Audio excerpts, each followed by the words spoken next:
Inflation crisis is supposedly getting better. Zero down mortgages are back and hot dog prices. Today, I read an article on CNN.com written by Crystal Herr titled, "Inflation seems to be cooling again. Americans aren't buying it."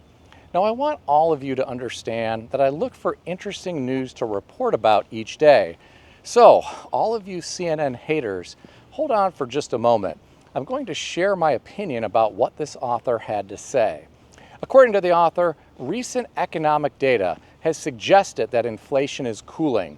The latest CPI report showed prices rose 3.4% for the 12 months ended in April, easing from 3.5% the prior month. Core CPI, which strips out the more volatile food and energy categories, slowed to 3.6%. Its lowest rate since April 2021. But Americans seem unsure that inflation's downward trajectory will last. The share of consumers that expect higher interest rates in the year ahead climbed to 56.2%. Here are my thoughts. I don't think the Federal Reserve is doing enough to tame inflation. Instead of holding rates steady, I think they should hike further if they are truly committed to their 2% inflation target. Sure, that might result in some financial pain for over-leveraged businesses and consumers, but I think it would help us get back to some sense of normalcy here in America. Unfortunately, I don't think we are going to see that, especially during an election year, even though the Fed is supposed to be independent. I'd like to see higher rates, and I'd like to see them held there for quite some time. This will incentivize savers and possibly help reduce reckless speculation. Getting back to the article, grocery prices began easing last month, but only slightly. Menu prices are still high, especially at fast food chains. In my opinion, grocery prices haven't come down enough. I truly believe many are never going back to pre-2020 levels. I can't imagine menu prices are ever going back down in a meaningful way either. Restaurant operators have higher costs of doing business now. In some cases, they are paying more for labor, more for food, more for property taxes, and insurance. It's crazy how expensive it has gotten to eat out. It doesn't matter if you are getting fast food or going to a nice sit-down restaurant. If you have a large family, watch out, because you are about to burn up your credit card when the bill comes. Have any of you experienced sticker shock when dining out? If so, tell me about it in the comment section below. I read another interesting article today. This one was on CNN.com, written by Matt Egan, titled, "Zero Down Mortgages Are Making a Comeback."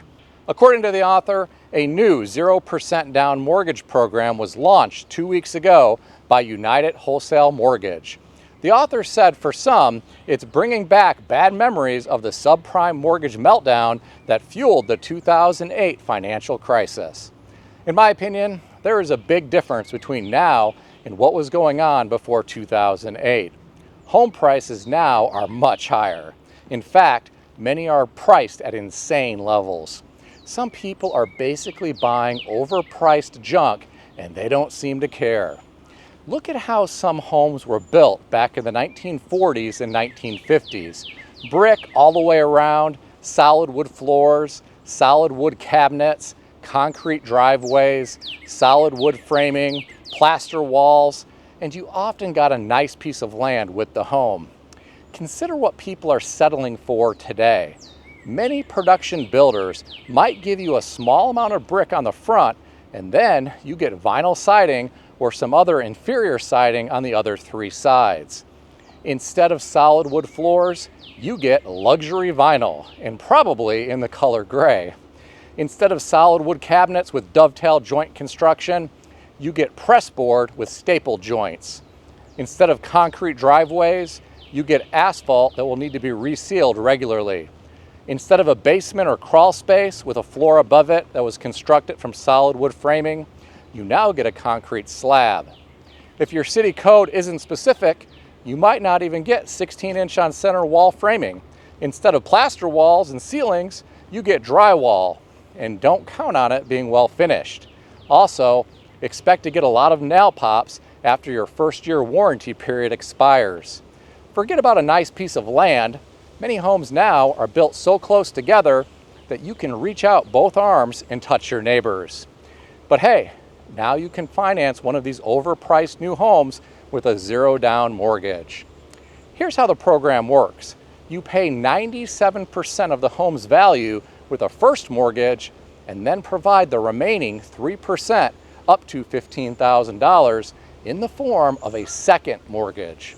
The second mortgage won't accrue interest, but it will need to be paid back in full as a balloon payment when the home is sold, or when the mortgage is paid off, or if the owner refinances. I'm not trying to be all negative here about this product. I'm sure this will help some people who want to buy a home. I just hope they are prepared for the true cost of home ownership in 2024 and beyond. It's not cheap to maintain a home when things need to be repaired or replaced. With how cheap some homes are built, you will likely need to make repairs and start replacing things a lot sooner than you think. One of my family members bought a new house from a pretty reputable national home builder. After the one-year warranty period expired, the garbage disposal went out. I looked inside and it was completely rusted out.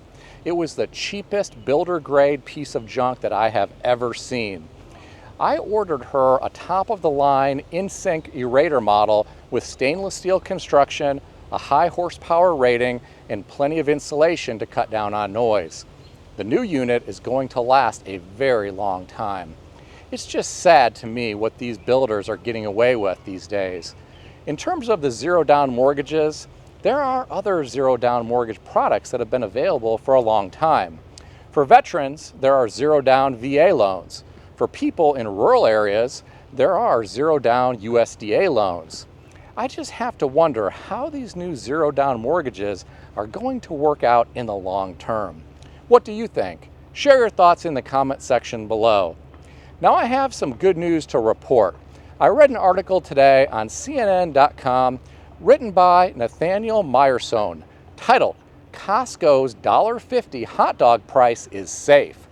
According to the author, Costco's new chief financial officer has a reassuring message for inflation-weary customers. Don't worry about the price of the $1.50 hot dog soda combo. Now here's what is interesting. The author said if Costco's hot dog deal kept pace with inflation, it would be 3 times as expensive today, nearly $4.50. Here are my thoughts. It is nice that Costco is keeping the price of their hot dog deal low for customers. They are no doubt subsidizing these hot dogs with everything else they sell at the store and with their memberships. With that said, hot dogs are not really that expensive. Look how cheap you can purchase a package for at the store. You can purchase a package of 8 hot dogs for around $3 and change. Of course, they may not be the same quality as what you can get from Costco. I read recently that Costco had to start cracking down on non-members coming to their stores to buy their hot dog deal because fast food is so expensive everywhere else. You are going to have a hard time finding a hot dog vendor on the street with a cart who's selling hot dogs for $1.50. Depending on the city where you live, hot dogs being sold by street vendors may be 2, 3, or 4 times that much money. Have you bought one recently? If so, tell me how much you paid in the comment section below. Please keep in mind that everything in this video is for entertainment purposes only, and nothing in this video is financial advice or advice of any kind. If you need advice, seek advice from a qualified professional in good standing who puts your interests first and foremost. If you enjoyed this video, consider subscribing to the channel. Please also consider sharing this video with your friends. I want to extend a special thanks to everyone who has subscribed to this channel. I want to also thank all of my channel members. If you would like to become a channel member, there is a link in the description beneath this video. You can read more about the different membership levels.